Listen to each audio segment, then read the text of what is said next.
O terceiro período do curso de Direito da UDC, Direito Empresarial 1. Nós vamos tratar hoje de um instituto complementar à atividade empresarial, que é o nome empresarial. Nós vamos tratar do nome empresarial no artigo 1155 do Código Civil. Artigo 1155 do Código Civil. Mas antes de eu falar sobre o nome empresarial propriamente dito, quero tecer algumas considerações sobre o conceito nome. Quando nós nascemos com vida, adquirimos personalidade e, portanto, nós somos reconhecidos pelo ordenamento jurídico como pessoas, como sujeitos do direito. Quando nós adquirimos essa personalidade, como extensão dessa personalidade, nós recebemos direitos da personalidade. O direito de sermos reconhecidos, por exemplo. E como é que nós seremos reconhecidos como sujeitos de direito, como pessoas? Um desses direitos, além do princípio da dignidade da pessoa humana, respeito, etc., é o nosso nome. O nosso nome é um direito que nos leva a ser reconhecidos e identificados e distinguidos dentro desse conceito coletivo, desse conceito social. Agora, é importante que nós saibamos o seguinte: o que normalmente nós chamamos de nome, a isso diga-se pré-nome. O que normalmente nós chamamos de sobrenome, isto sim é o nosso nome. Observe uma coisa interessante.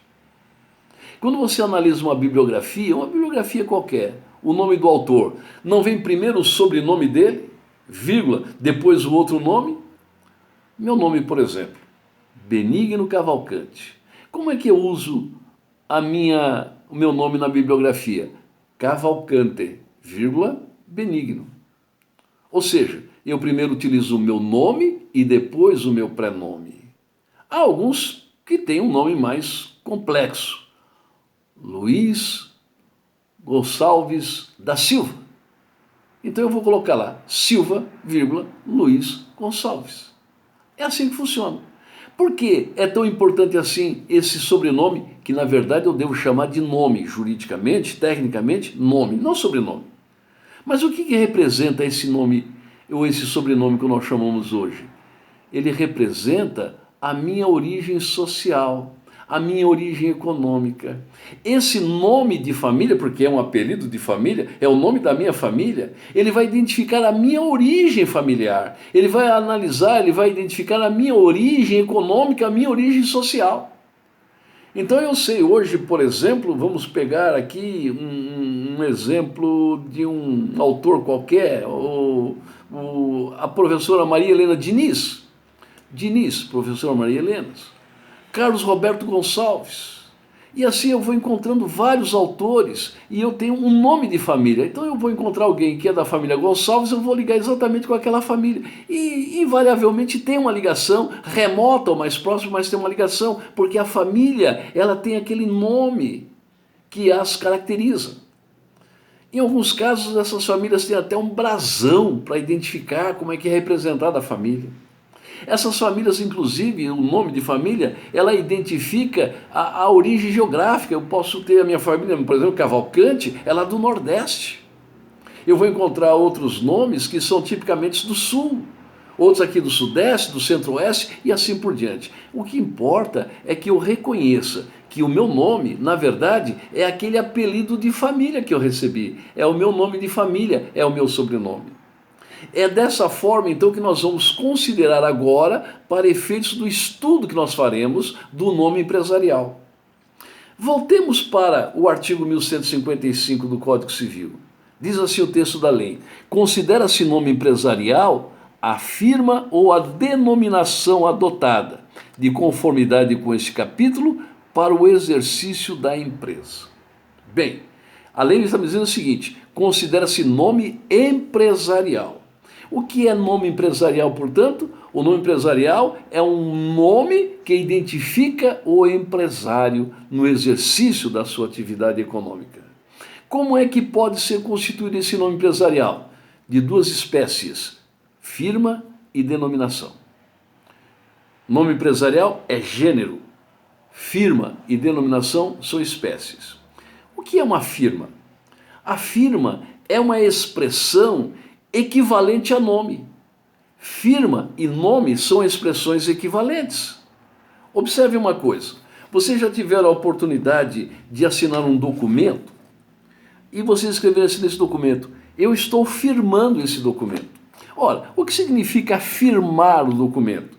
Significa que você está colocando nesse documento o seu nome, a sua firma. Geralmente você vai fazer essa firma por meio de uma assinatura, ou um signo, um sinal, ou uma assinatura, como diriam os italianos. Então você cria um sinal que tecnicamente só você sabe fazer para identificar que você efetivamente colocou o seu nome naquele documento, ratificando aquele documento, autenticando aquele documento, dizendo: eu estou assinando embaixo, eu estou dizendo isso tudo que está aqui escrito aqui em cima de mim.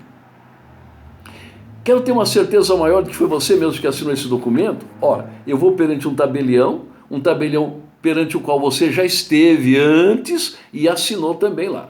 O tabelião vai pegar a firma que eu lancei nesse documento, vai comparar com a assinatura que você fez no documento que ele tem, ele compara os dois documentos e diz assim: reconheço por semelhança as firmas. Já ouviram falar disso? Reconhecimento de firma significa exatamente isso. O tabelião ele tem fé pública e ele vai dizer: não, essa firma realmente foi lançada nesse documento por quem se diz ser o autor dessa assinatura. Então a firma, ela é um nome que é basicamente o nome de família dessa mesma pessoa. Agora voltemos para o artigo 1156 do Código Civil. O empresário opera sob firma constituída por seu nome, completo ou abreviado, aditando-lhe, se quiser, designação mais precisa da sua pessoa ou do gênero de atividade. Observem, o empresário. Nesse caso, eu não tenho mais de um empresário, eu tenho um empresário só. Então esse empresário é um empresário individual. Se o empresário ele vai agir sozinho, ele não tem sócios, ele não vai trabalhar com mais ninguém, ele vai trabalhar sozinho, ele terá, não obstante, que adotar um nome empresarial.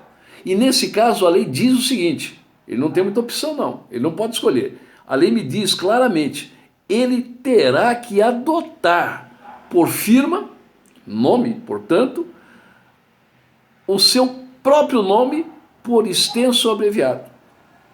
Por exemplo, José Carlos da Silva. Ele vai adotar, o nome empresarial dele vai ser esse, José Carlos da Silva. Se ele quiser, ele pode adotar o ramo ou o gênero de atividade. José Carlos da Silva, Indústria e Comércio de Alimentos. Bar e lanches do José Carlos da Silva. Ele pode abreviar também o seu nome, mas só que ele não pode abreviar o nome de família. Ele pode colocar assim: JC Silva Alimentos. Ele pode também acrescentar uma outra expressãozinha, mas isso aqui que tem pouco a ver com o direito empresarial e mais com o direito tributário, que é uma nomenclatura que identifica um tratamento tributário diferenciado. Por exemplo, microempresário individual. Então ele pode colocar lá José Carlos da Silva, MEI. José Carlos da Silva, microempresário individual. Isso então se traduz por uma firma individual. É isso que nós estamos dizendo aqui. Se o empresário ele não tem sócios e ele quer exercer a atividade empresarial sozinho, ele terá que adotar uma firma que nós chamamos de firma individual, que é formada pelo seu próprio nome, por extenso ou abreviadamente. Só que ele não pode abreviar o nome de família. Eu posso abreviar Benigno, B, Cavalcante, mas eu não posso abreviar o Cavalcante, B, Benigno, C. Isso eu não posso fazer. Tá certo, gente? Estão entendendo isso direitinho? Muito bem. Agora, e se esse empresário resolver constituir essa atividade por meio de uma sociedade? Vamos ver o que diz o artigo 1157 do Código Civil. Diz assim o artigo 1157 do Código Civil: a sociedade em que houver sócios de responsabilidade ilimitada operará sob firma. Aqui eu começo a observar o seguinte: nós falamos anteriormente que o que distingue um tipo societário de outro tipo societário é a responsabilidade patrimonial dos sócios, a responsabilidade pessoal dos sócios. pelas obrigações assumidas em nome da sociedade. Então nós vimos que essa responsabilidade ela tanto pode ser limitada como pode ser ilimitada.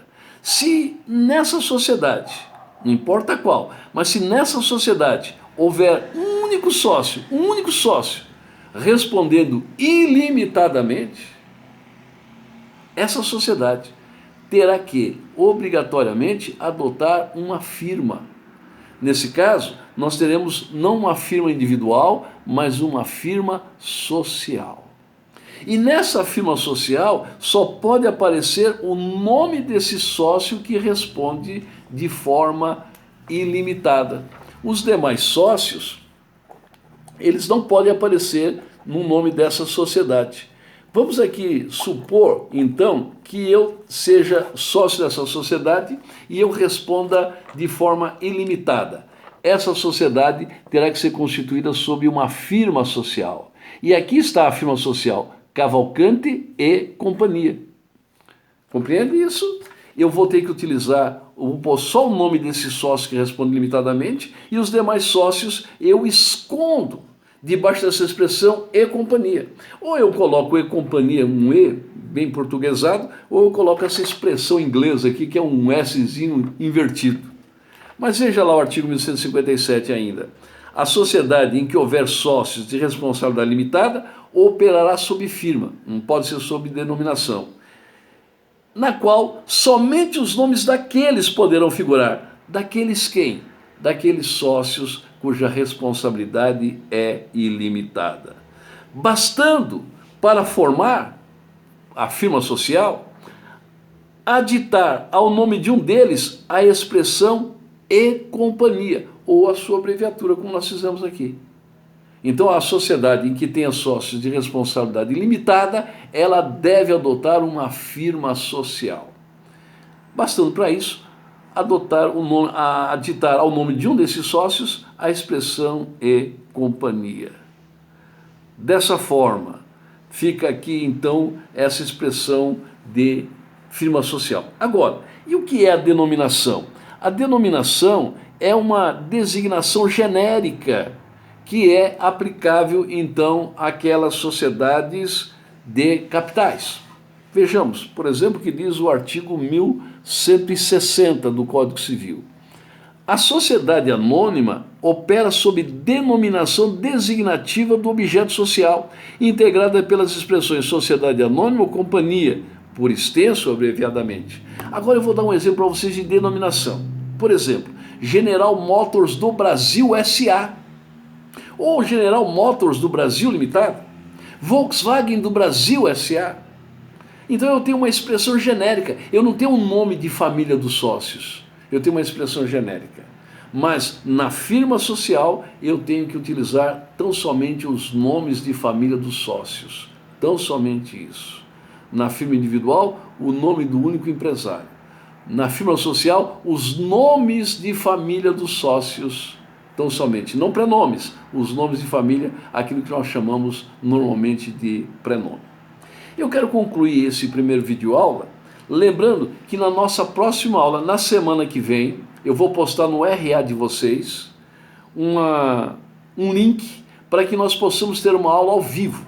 Exatamente no horário da sua aula, nós vamos sintonizar os nossos computadores, os nossos aplicativos e nós vamos ter uma aula por videoconferência, uma aula presencial. Portanto, a partir da semana que vem, gravem bem isso. Eu vou depois passar a orientação para vocês pelo RA e nós vamos ter uma aula em videoaula. Eu vou postar o material para vocês por escrito no RA e na nossa videoconferência nós vamos tirar todas essas nossas dúvidas. No RA eu vou colocar o link e vocês vão então sintonizar e nós vamos a partir daí termos uma aula presencial, ok?